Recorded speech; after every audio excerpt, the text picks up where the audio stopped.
It's not fun, but it fixes 90% of the stiffness in your body. Have you ever stopped to notice how it's harder today to bend down, rotate your torso, or squat than it was 10 years ago? That's the result of decades of sitting and poor posture that nobody ever corrected. An American study published in the Journal of the American Geriatric Society showed that older adults with stiffness in multiple joints had a 64% higher chance of developing or worsening mobility problems in just over a year. That's why today you'll see some quick home exercises that undo years of poor posture and neglect of your own body. And relax. We're not talking about heavy training designed to build muscle, but rather recovering what your body once knew how to do with ease. Before we get started, please leave a comment with your name and the city you're watching from. We'd love to know. Exercise number 1, the couch stretch. If you spend most of your day sitting, your hip flexors have probably gone on strike without telling you. The couch stretch is one of the most efficient movements there is for restoring the hip extension that the body loses after years of chairs, cars, and couches. To perform it, kneel in front of a couch or a low wall. Rest the top of your back foot on the backrest of the couch with your knee bent and your shin against the cushion. Your front leg stays on the floor with the knee bent at 90 degrees and the foot planted in front of you. Keep your torso upright and squeeze the glute of the back leg, gently pushing your hips forward. You should feel the stretch in the front of the thigh and in the groin of the leg that's behind you. The main muscle group worked here is the hip flexors, including the iliopsoas and the rectus femoris, as well as the quadriceps of the back leg. An extra tip to feel more results is to avoid arching your lower back too much during the movement. Instead, tilt your pelvis slightly back, as if you were tucking your belly button in. This directs the stretch to where it really needs to happen. A very common mistake is trying to go too deep right on the first attempt. Since the hip flexors tend to be quite tight in people who spend the day sitting, forcing the range of motion right away can cause lower back discomfort instead of a useful stretch. Another frequent error is letting the torso lean forward, which takes the tension away from the area you actually want to stretch. Hold the position for 30 to 45 seconds on each side,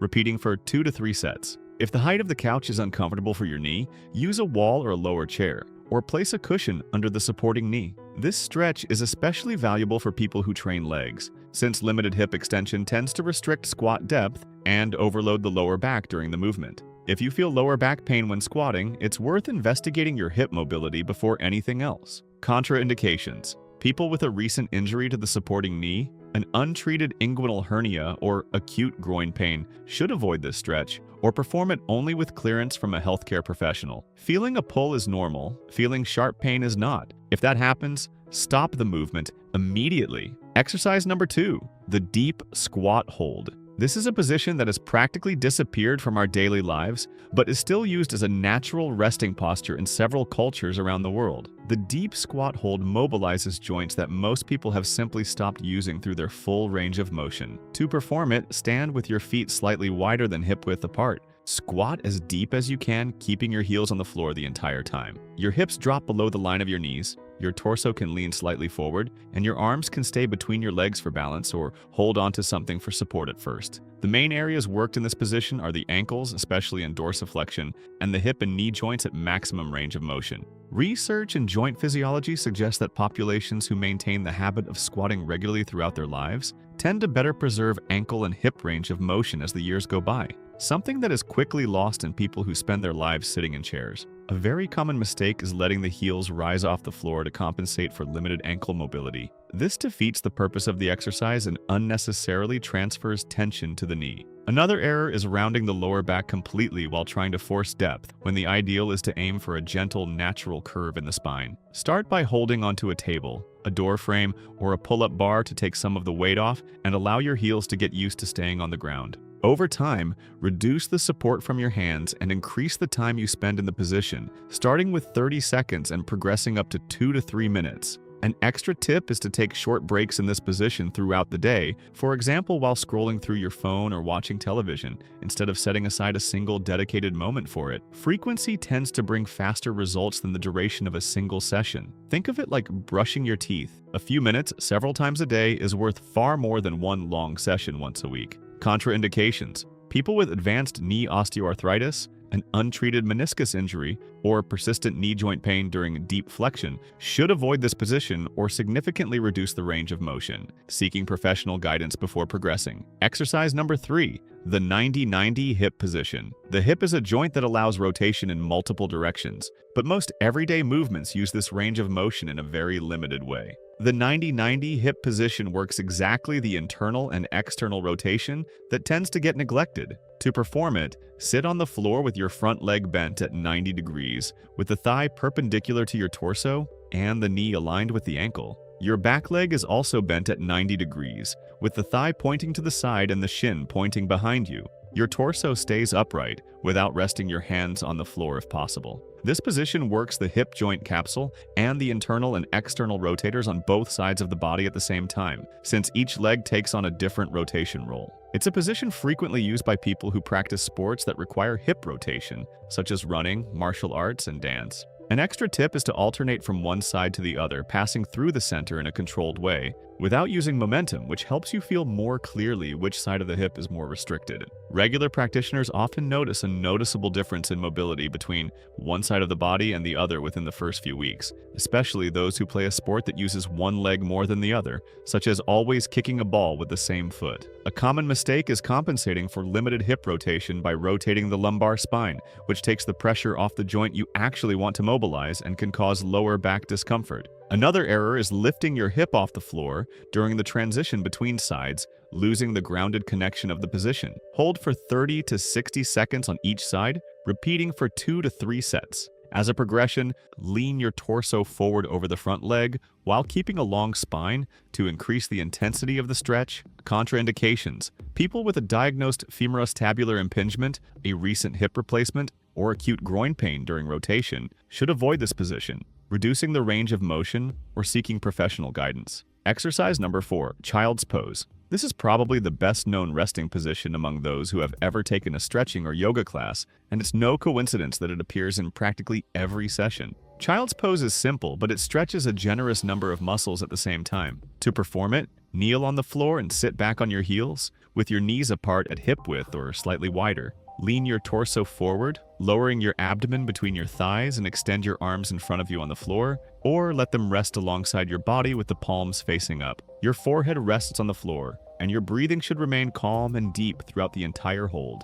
The most stretched muscle group here is the lower back and the spinal erectors, along with the glutes, quadriceps, and ankles. It's an excellent position for relaxing the nervous system after a stressful day, since slow breathing in this posture activates a relaxation response in the body. An extra tip is to place a cushion between your heels and your glutes if you feel discomfort in the knee or ankle, which allows you to maintain the position for longer without unnecessary tension. Another variation is to open your knees wider and let your torso sink between them, increasing the stretch along the inner thighs. A common mistake is forcing the chest to touch the floor completely when ankle or hip mobility doesn't yet allow for that, creating unnecessary discomfort. The goal is not maximum range of motion, but relaxation with a gentle tension in the stretched muscles. Hold the position for 1 to 3 minutes, breathing deeply. There's no set number of sets here, as it's a recovery position that can be used between other exercises or on its own whenever you feel the need. Many people also use this posture as a small mental break in the middle of the day, a simple way to slow down before returning to their tasks. Contraindications: people with a knee injury, a lumbar disc herniation in an acute phase, or advanced pregnancy should adapt the position by opening the knees wide and avoiding pressure on the abdomen, or avoid it altogether according to medical guidance. Exercise number 5, Cobra Pose. After hours hunched forward staring at a screen, your body practically forgets what it feels like to extend the spine in the opposite direction. Cobra Pose exists precisely to remind your body of that movement it almost never makes during the day. To perform it, lie face down on the floor with your legs extended and your feet slightly apart. Place your hands on the floor close to your ribs, with your elbows bent and close to your body. Press the floor with your hands to lift your chest, keeping your hips on the floor the entire time. Your elbows stay slightly flexed, and your gaze follows straight ahead without throwing your head back forcefully. This posture stretches the abdominal region and the hip flexors, while gently activating the spinal erectors in a contraction that helps strengthen spinal extension. It's a direct counterpoint to the hunched posture that most people maintain while sitting for much of the day. An extra tip is to keep your shoulders away from your ears throughout the entire lift, gently squeezing your shoulder blades toward each other. This prevents tension from rising into the neck, a mistake that practically cancels out the posture's benefits for the spine. A common mistake is trying to lift the torso as high as possible, using only the strength of the arms, which can unnecessarily overload the lower back. The elevation should come from a gentle extension of the entire spine, not just from pushing with the hands. Hold the position for 15 to 30 seconds, lowering down and repeating for 2 to 3 sets. As a progression, gradually increase the hold time, always respecting the point where you feel a stretch without pain. You'll know you're doing it correctly when you feel the stretch spreading across the front of your abdomen, and not an uncomfortable pressure concentrated only in the lower back. Contraindications: people with a lumbar disc herniation, spondylolisthesis, or acute lower back pain should avoid this posture or significantly reduce the range of motion, opting for a much more modest extension and always remaining pain-free. Exercise number 6, the world's greatest stretch. If you only have a few minutes and want to mobilize practically your entire body at once, this is probably the most efficient movement on this list. It's no coincidence that it earned this name in strength and conditioning circles. And fair warning, the first time you do this in your living room, be prepared to look a little strange in the eyes of whoever might be nearby. To perform it, start standing and take a large step forward with one leg, lowering into a lunge position. Place the hand on the same side as your front leg on the floor, between your feet. Rotate your torso to the opposite side, raising the other arm toward the ceiling, following the rotation with your gaze. Then bring your torso back to center, straighten your front leg to stretch the back of the thigh for a moment, and return to the lunge position before switching sides. This movement combines a hip flexor stretch on the back leg, thoracic spine rotation during the torso twist, and a hamstring stretch during the front leg extension phase, all in a single sequence. Strength and conditioning programs often use dynamic sequences like this before a workout precisely because they appear to improve the range of motion available during the exercise that follows, when compared to isolated static stretching. An extra tip is to keep your core lightly engaged throughout the entire sequence, which helps maintain balance and control the torso rotation, instead of letting the movement become too loose. A common mistake is performing the movement too quickly, treating it as just a generic warm-up. Each phase of the world's greatest stretch deserves a brief pause so that the body actually feels the mobilization, rather than simply passing through the position. Perform 5 to 8 repetitions on each side at a controlled pace once a day. It's a great option to use before any physical activity, or simply in the morning to wake the body up. Contraindications: people with knee instability, dizziness related to rotational movements, or a recent hip injury should simplify the sequence by removing the torso rotation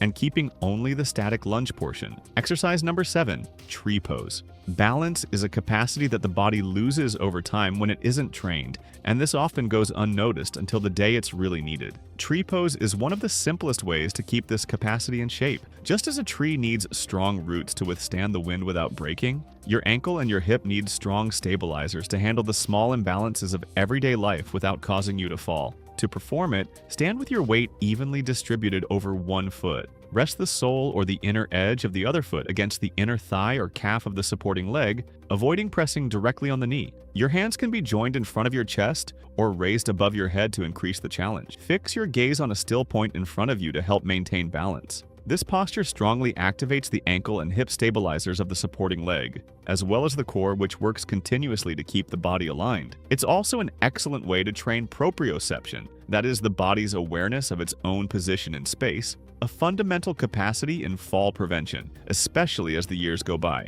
An extra tip is to start by placing your foot lower down, at calf height, before trying to raise the support up to the thigh. The higher the foot placement, the greater the balance challenge. A common mistake is resting your foot directly on the knee of the supporting leg, which can cause joint discomfort and isn't necessary to reap the benefits of the posture. Another error is becoming too rigid while trying not to sway when small balance adjustments are normal and are part of the training process. Hold the position for 20 to 30 seconds on each side, repeating for 2 to 3 sets. As a simple progression, gradually increase the hold time, or practice with your eyes closed only once you already feel quite confident in the movement. Contraindications: people with frequent dizziness, vertigo during a flare-up, or significant ankle joint instability should practice this posture near a support, such as a wall or a chair, to reduce the risk of falling. Exercise number 8, puppy pose. Closing out the list, we have a position that is often confused with child's pose, but that actually works a very different area of the body. It's worth paying special attention here to avoid mixing up the two movements. To perform it, start on all fours on the floor, but unlike child's pose, Keep your hips aligned directly above your knees throughout the entire movement without sitting back on your heels. Walk your hands forward on the floor, letting your chest and forehead drop toward the ground while your hips stay in place, forming a pronounced arch in the spine. This posture mainly stretches the shoulders, the latissimus dorsi, and the thoracic spine, along with a good range of motion in the lower back region. It's a gentler alternative to downward-facing dog, and is especially useful for people who feel discomfort in the wrists in that more classic position. An extra tip is to rest your forearms on the floor instead of your open hands, which reduces the pressure on the wrists and allows you to drop your chest even closer to the ground, increasing the stretch in the shoulder area. A common mistake is letting the hips drift back toward the heels, which turns the movement into child's pose and shifts the focus away from the shoulder mobilization this position is meant to provide. Keeping the hips vertical, directly above the knees, is what truly differentiates the two exercises. Hold the position for 30 to 60 seconds, breathing deeply, repeating 2 to 3 times. It's a great way to close out a mobility sequence as it relaxes the upper body after the previous movements. If your shoulders feel locked up at first, don't worry. It's normal to take a few sessions before the body truly relaxes into this position. Contraindications: people with a shoulder injury, shoulder impingement syndrome in an acute phase, or significant lower back pain during extension should reduce the range of the arch or avoid this posture. Prioritizing traditional child's pose is a safer alternative. If you enjoyed this and also want to see a complete home workout to strengthen your glutes and legs, which in my view are the most important muscle groups for anyone over 50, we have a video appearing on screen right now showing each of those exercises in more detail. Thank you for watching all the way through, and God bless you, my friend.